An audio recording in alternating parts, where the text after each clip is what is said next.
नमस्कार, आप देख रहे हैं न्यूज़ वन इंडिया। मैं हूं आपके साथ पंकज यादव और आप सभी को श्री कृष्ण जन्मोत्सव की बहुत बहुत शुभकामनाएं। तो ब्रज की गली गली में शोर, आयो आयो माखन चोर। और देखिए, इसी आनंद उमंग भयो जय हो नंदलाल की और चारों तरफ भगवान श्री कृष्ण के जयकारों से गूंजा उठा है यहाँ पर देश और देश भर में जगह जगह पर यहाँ जन्म उत्सव मनाया जा रहा है भगवान श्री कृष्ण का। ऐसे में अगर बात मथुरा की जाए तो मथुरा में भव्य नजारा देखने को मिल रहा है। पूरी इस दौरान मथुरा को दुल्हन की तरह सजाया गया है और ऐसे में हर कोई आतुर है कि जिस समय पर भगवान श्री कृष्ण का जन्म होगा उस समय का नजारा देखने में क्या कुछ नजर आएगा। और ऐसे में आपको बता दें कि मथुरा की अगर खास करके बात की जाए तो मुख्यमंत्री योगी आदित्यनाथ भी मथुरा दौरे पर और मथुरा में कुछ अलग ही भव्यता देखने को मिल रही है। और भगवान श्री कृष्ण के जन्म उत्सव मनाने के लिए देश भर के कोने कोने से ही नहीं बल्कि विदेशों से भी लोग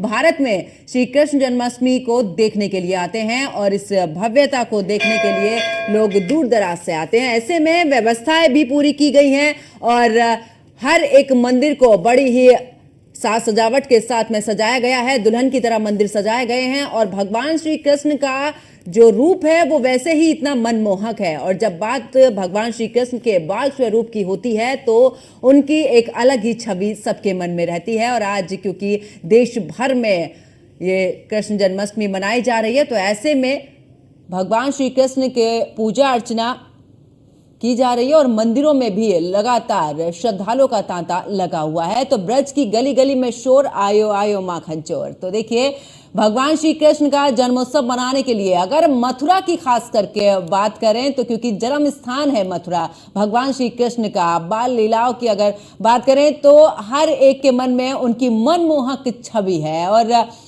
बहुत सी ऐसी चीजें हैं जो कि भगवान श्री कृष्ण ने कही हैं और हर एक स्वरूप में भगवान श्री कृष्ण ने अपना अलग ही उनका आनंद रूप देखने को मिला है।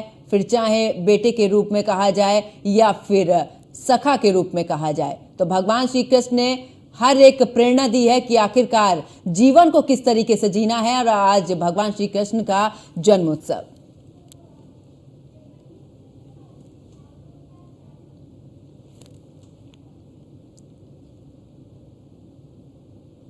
और हमारे साथ में भागवताचार्य मनीष श्री कृष्ण शास्त्री जी हमारे साथ में जुड़ चुके हैं। मनीष श्री कृष्ण शास्त्री जी, बहुत बहुत स्वागत है आपका न्यूज़ वन इंडिया पर।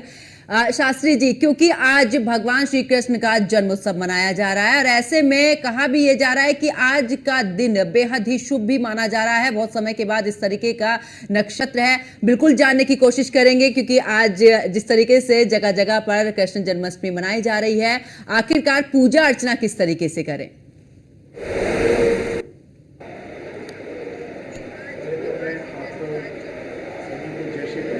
भगवान श्री कृष्ण का ये पूर्ण ब्रह्म का अवतार है। भगवान के प्रमुख 24 अवतार हैं, उनमें से कुछ लीला अवतार हैं, कुछ कला अवतार हैं, कुछ अंशा अवतार हैं। पर यदि भगवान श्री कृष्ण की बात करें तो एते चांग कला पुंसः कृष्णस्तु भगवान स्वयं। पूर्ण ब्रह्म परमात्मा ने कृष्ण के रूप में अवतार लिया है।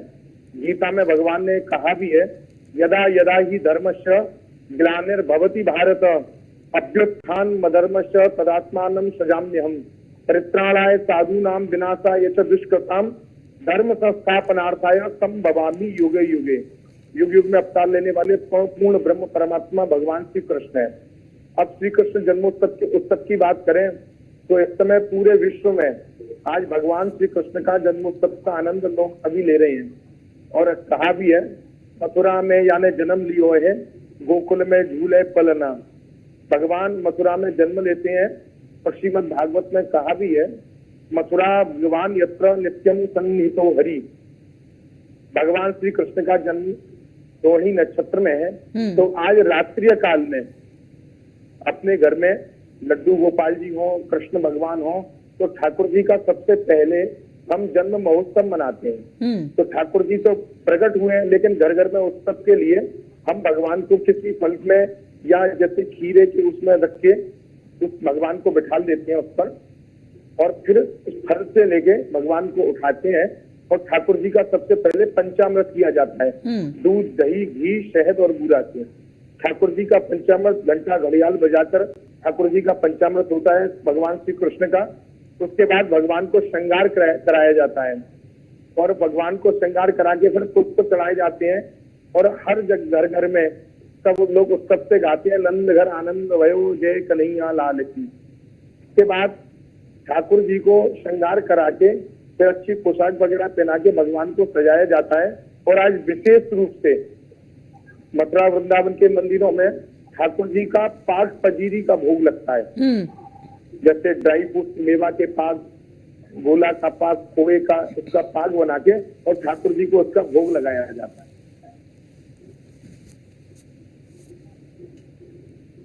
बिल्कुल। और शास्त्री जी क्यों और श्री राधा जी वो दो नहीं है, कृष्ण भगवान का स्वरूप ही श्री राधा जी है। तो यदि हम राधे राधे कहते हैं तो भगवान बड़ी जल्दी प्रसन्न हो जाते हैं और हम पर बड़ी कृपा करते हैं। बिल्कुल। और आचार्य जी, क्योंकि अब भगवान श्री कृष्ण ने संदेश ये भी दिया कि देखिए स्त्रियों को भी सम्मान दीजिए। अगर गायों की बात करें, क्योंकि कोई भी जीव ऐसा नहीं है जिसे पृथ्वी पर सम्मान ना मिले, तो इसी रूप में माँ गाय की अगर बात करें तो उन्हें भी सम्मान दिया है। और ऐसे में भगवान श्री कृष्ण की लीलाओं की अगर थोड़ी सी बातों का जिक्र आप जरूर करें, क्योंकि जरूर जानना चाहेंगे आज भगवान श्री कृष्ण का जन्म उत्सव। और ऐसे में क्योंकि उनकी बाल लीलाएं इतनी सारी हैं कि हर कोई जानना चाहता है कि जरूर उनकी बाल लीलाओं का वर्णन आज के दिन जरूर सुने। असली में भगवान की जितनी भी लीलाएं, चाहे गोवर्धन धारण करने की लीला हो, श्री कृष्ण की जितनी भी लीलाएं सब परोपकार के लिए है। आप देखिए गोवर्धन उनने यदि उठाए गिरिराज जी तो भी गो ग्वाल वालों के भले के लिए उठाए। ठाकुर जी ने गो पालन करके संदेश दिया तो उससे भी लोगों का भला हुआ। भगवान श्री कृष्ण ने जितनी भी लीला की, अब जैसे भगवान की माखन चोरी लीला है, लोग कहते हैं कृष्ण भगवान ने माखन चुराया, सभी लोग ऐसा कहते हैं। लेकिन माखन चुराने के पीछे भगवान का कारण था कि जो भगवान के ऐसे गो ग्वाल वाल भगवान के मित्र थे, भगवान के सखा थे, भगवान के भक्त थे, जिनको ब्रज में गायों की वो सेवा तो करते थे, गायों की सेवा करते थे, फिर भी उन्हें दूध दही घी नहीं मिल पाता था। तो भगवान ने कहा कि मैं तुम्हारे लिए भले ही चोरी करके लाऊं, लेकिन आप गायों से जो हमें दूध दही, जैसे पृथ्वी का अमृत गाय का दूध बताया गया है, खाने पीने की कोई चीज हो तो गाय का दूध पृथ्वी का अमृत बताया गया है। तो भगवान ने कहा मैं अपने गो ग्वाल वालों को गाय का दूध और उन्हें मक्खन खिलाऊं। इसके पीछे भी भगवान का कारण था कि मेरे गो ग्वाल वाल भी पौष्टिक आहार लें और वो हमेशा स्वस्थ रहें और प्रसन्न रहें। अब भगवान की यदि कोई भी बाल लीला हो, जैसे ठाकुर जी ने कालिया नाग का उद्धार किया वृंदावन में, तो कालिया नाग यमुना जी के जल में रहते थे। यमुना जल को उन्होंने प्रदूषित कर दिया था और उस यमुना जल को प्रदूषित करने से क्या हुआ कि वहां वृंदावन में जो भी गाय यमुना जल को पीती थी तो गाय मर जाती थी। कोई लोग जाते नहीं थे यमुना जी के पास, लोग डरा करते थे। तो भगवान ने कालिया नाग के फणों पर जब भगवान नृत्य करते हैं तो भगवान ने संदेश दिया कि मैं जन कल्याण के लिए ही लीला करता हूँ। किसी ने पूछा भगवान क्यों अवतार लेते हैं? क्या रावण कंस इत्यादि को मारने के लिए, कंस को मारने के लिए कृष्ण आए? नहीं, भगवान को केवल प्रेम प्रिय है। जब जब होई धर्म के हानि, बाढ़े असुर अधम अभिमानी, तब तब प्रभुधर विविध शरीरा, हरे कृपानित सज्जन पीरा। भगवान केवल असुरों का संहार करने के लिए नहीं आते हैं। रामायण में एक प्रसंग आता है कि विभीषण जब राम जी की शरण में आ रहे थे तो सुग्रीव ने कहा कि महाराज ये तो आपकी शरण में आ रहे हैं, रावण का भाई है। तो उन्होंने कहा कि सुनो, जग में सखा निशाचर जेते, लक्ष्मण हने निमिष में होते थे। हमारे भैया लक्ष्मण जी 1 मिनट में मार सकते हैं, कोई चिंता नहीं। ऐसे बलदाऊ जी जो शेषनाग के अवतार हैं, भगवान श्री कृष्ण के बड़े भाई हैं, वो चाहे तो क्षण भर में असुरों का संहार कर दें और भगवान संकल्प मात्र से असुरों का संहार कर सकते हैं? नहीं कर सकते हैं, लेकिन फिर भी भगवान अपने भक्तों के प्रेम के कारण ही इस पृथ्वी पे आते हैं और वो भगवान ऐसी लीला और चरित्र करके संदेश देना चाहते हैं हम अपना जीवन जिए, अच्छे कर्म करें, लेकिन फिर भी परोपकार जीवन में जरूर होना चाहिए। जैसे भगवान श्री कृष्ण की हर बाल लीला उनके परोपकार के लिए ही भगवान ने की है। बिल्कुल। और शास्त्री जी, क्योंकि मित्रता, आपने हर एक बात का जिक्र किया कि आखिरकार राधे राधे का क्या महत्व है, बाल लीलाएं भगवान श्री कृष्ण की कैसी रही हैं, किस तरीके से अगर माखन चोरी भी की है उसके पीछे का तात्पर्य क्या कुछ रहा है, मित्रता, क्योंकि सुदामा और भगवान श्री कृष्ण की जो मित्रता है, ऐसी मित्रता हर कोई चाहता है और भगवान श्री कृष्ण ने हर एक रिश्ते को बड़े ही संजो के रखा है, चाहे वो प्रेम का हो, चाहे वो माँ के साथ में, यशोदा माँ के साथ में उनका रिश्ता रहा हो या फिर उनका मित्रता का रिश्ता रहा हो। यानी कि मित्र किसी भी परिस्थिति में हो उसका साथ किस तरीके से दिया जाता है, ये एक बड़ा संदेश भगवान श्री कृष्ण ने दिया।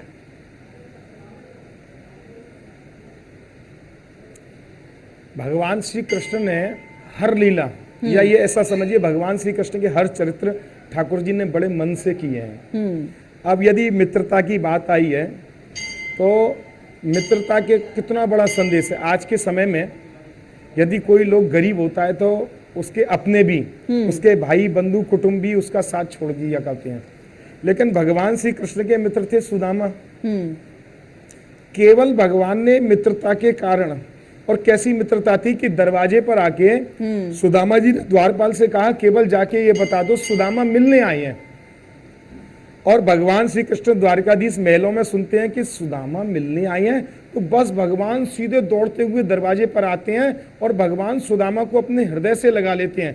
तो वहां द्वारिकावासी लोग जो भगवान की राजधानी द्वारिका में रहते थे वो लोग देखते रह जाते हैं कि इसके फटे पुराने मैले कपड़े, ये श्री कृष्ण का इतना अच्छा मित्र है कि भगवान दौड़ते हुए आए, इसको हृदय से लगा लिया और भगवान सुदामा के चरणों में बैठ जाते हैं, राज सिंहासन पर सुदामा को बिठालते हैं, भगवान संपत्ति भी देते हैं सुदामा को। तो इसका तात्पर्य क्या है कि मित्रता में का भगवान जब वर्णन करते हैं तो मित्रता में भगवान ने कहा है कि मित्रता कपट रहित होनी चाहिए, मित्रता स्वार्थ रहित होनी चाहिए, मित्रता में किसी प्रकार का कोई बदले का वो ना हो, किसने मेरे लिए किया मैं भी करूं, नहीं, मित्रता तो केवल प्रेम का संदेश है और मित्रता श्री कृष्ण ने निभाई। एक दिन भगवान श्री कृष्ण अर्जुन का जब रथ चला रहे थे तो पता है अर्जुन से क्या बोले? अर्जुन, हम तुम्हारा रथ इसलिए नहीं चलाते हैं कि आप मेरी बुआ के लड़के हो, मैं आपका रथ क्यों चलाता हूं? तो अर्जुन ने पूछा क्यों चलाते हैं सरकार बताइए।